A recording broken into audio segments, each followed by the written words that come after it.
ake dafa indomie da kwai da kuma lipton da pasta.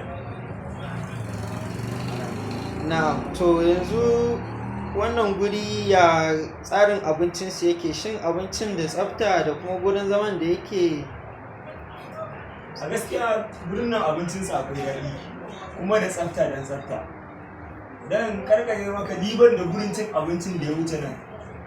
Insha Allah kuma ina gayyatar duk wasu wanda za su zo cin abinci nan.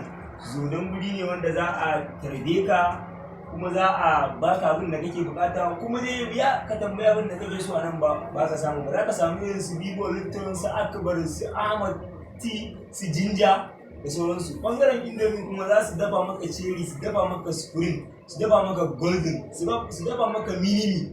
Bangaren kwai kuma za a iya dafa maka, za a iya soya maka. Idan kana bukatan ma za a ta maka nama ne, ko naman kaza ko naman akuya ko naman rago. Duk wani kalan da abinci da kasan za a iya ci a nan ana iya yi a nan insha Allah. To masha Allah, yanzu a ina za a iya samun shi wannan jirgi joint da kake magana?